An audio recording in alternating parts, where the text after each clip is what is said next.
चलिए तो फिर शुरू करते हैं। और शुरू करने से पहले बता दें कि हम यहाँ पर बात करते हैं ब्यूटी एस्थेटिक्स फिलॉसफी की related to visual arts mainly. और अगर आप यहाँ पर आ चुके हैं तो कम से कम 5 मिनट बिता कर जाइएगा। पौराणिक कहानियों से हटकर आज हम बात करेंगे गरुड़ पुराण की, जो कि वार्तालाप है विष्णु और उनके वाहन गरुड़ के बीच का, जिसका कि गरुड़ ने बाद में विवेचन किया है कश्यप ऋषि को। अब जो भी वार्तालाप विष्णु और गरुड़ के बीच में हुआ है वो सारा विवरण जो है वो गरुड़ पुराण के नाम से जाना जाता है। गरुड़ जो कि उस समय तक विष्णु के वाहन नहीं थे जब विष्णु ने ये सारा बखान जो है गरुड़ को किया। गरुड़ विष्णु से पूछते हैं कि उनकी माता वीनता जो है उनकी मृत्यु के पश्चात ऐसा क्या किया जाना चाहिए कि उनकी आत्मा जो है वो अमर हो जाए, या जो जन्म और मृत्यु का जो चक्र है उससे उनको मुक्ति मिल जाए। तो ये इसका जवाब देते हुए विष्णु जो है वो सारा कुछ गरुड़ को बताते हैं। और उसके बाद विष्णु कहते हैं कि अब से आप मेरे वाहन होंगे और जो भी नरेशन हम देंगे वो गरुड़ पुराण के नाम से जाना जाएगा। गरुड़ पुराण में क्योंकि मृत्यु के बाद की बात की मृत्यु हो जाती है, उसके बाद क्या क्रियाकलाप करे जाने चाहिए जिससे कि उसकी मुक्ति अच्छी हो, जिससे कि उसकी आत्मा को शांति मिले, इस चीज का विवरण है। शायद इसीलिए लोग अधिकांशतः उसको ना तो घर में रखना पसंद करते हैं ना ही उसको पढ़ना पसंद करते हैं। ये इसी प्रकार से है जिस प्रकार से महाभारत को लोग घर में रखने की सलाह नहीं देते हैं। लोगों का मानना होता है कि महाभारत में युद्ध हुआ था, अगर आप घर में रखेंगे उसको तो आपके घर में भी लड़ाई होगी। लेकिन मेरा मानना ऐसा है कि महाभारत से ही पूरी गीता निकली थी। तो अगर आप किसी चीज की अच्छाइयां देखते हैं तो वो आपको लाभ ही देकर जाती है। इसीलिए मैंने इस गरुड़ पुराण को पढ़ा है, पूरा नहीं पढ़ा है लेकिन जितने पोर्शंस पढ़े हैं उसके हिसाब से आज हम चर्चा करेंगे दक्ष की पुत्रियों की। गरुड़ पुराण के हिसाब से दक्ष की 24 पुत्रियां थी, जिनमें से श्रद्धा, लक्ष्मी, दृष्टि, तुष्टि, पुष्टि और भी बहुत सारे नाम हैं, जिनमें एक सती भी आती है जिनका विवाह शिव से हुआ। अब इसमें महत्वपूर्ण ये है कि जितने भी नाम आते हैं वो सारे पर्सोनिफिकेशन है। ये आपको बहुत जगह पर या पूरा ये इंडियन आर्ट में या हिंदुइज्म में आपको दिखाई देगा कि हमारे यहाँ हर चीज का मानवीकरण किया गया है।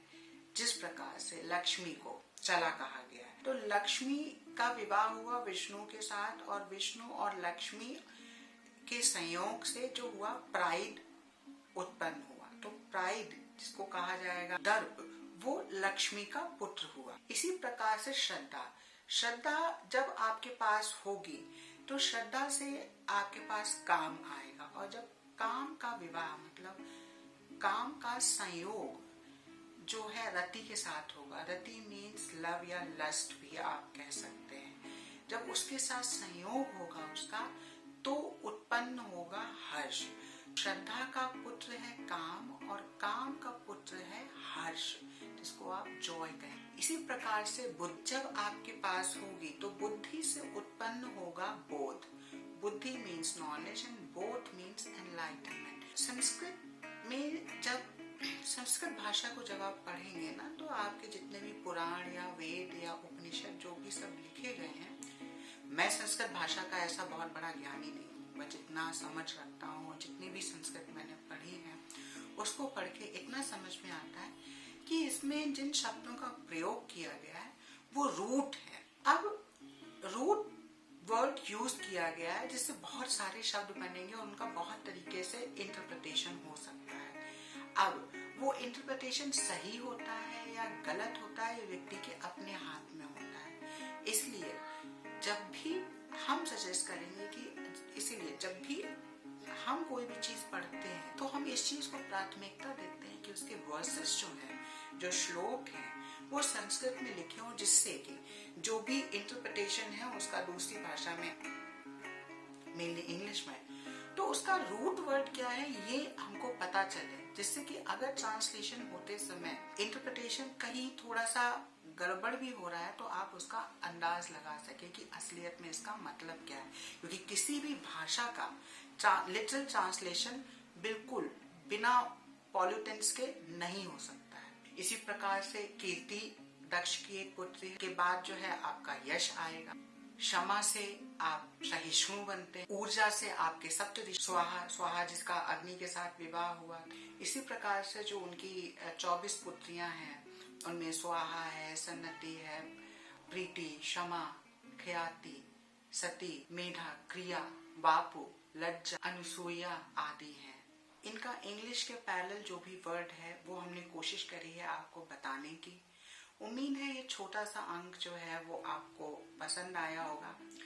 इसमें ध्यान देने की बात सिर्फ इतनी सी है कि जितने भी शब्द निकल के आए हैं जो कि दक्ष की पुत्रियों के नाम बताए गए हैं वो सारा ही सारा मानवीकरण है। ये सारे शब्द हैं, ये सारे क्वालिटीज हैं, विशेषण हैं जो कि हम लोगों को देखने को मिलते हैं और इन सभी को पूजनीय बताया गया है। और ध्यान देने की बात उससे भी ज्यादा ये है कि इन सब को अगर आप ध्यान से बुद्धि लगाकर देखें और समझें तो ये आपको सब अपने इर्द गिर्द ही दिखाई देगा। बस हम लोगों के ऊपर निर्भर करता है कि हम लोग इसको कैसे देखते हैं। गरुड़ पुराण पढ़ने से एक सबसे बड़ा फायदा आपको ये हो सकता है कि इसको पढ़ने के बाद जीवन को आपका देखने का नजरिया बिल्कुल ही बदल जाएगा। आपका पर्सपेक्टिव बिल्कुल बदल सकता है। हम आपको सलाह देंगे अगर आपको कहीं से ये मिले तो आप इसको जरूर पढ़ें। ये इंतजार ना करें कि किसी की मृत्यु हो तब आप इसको सुने।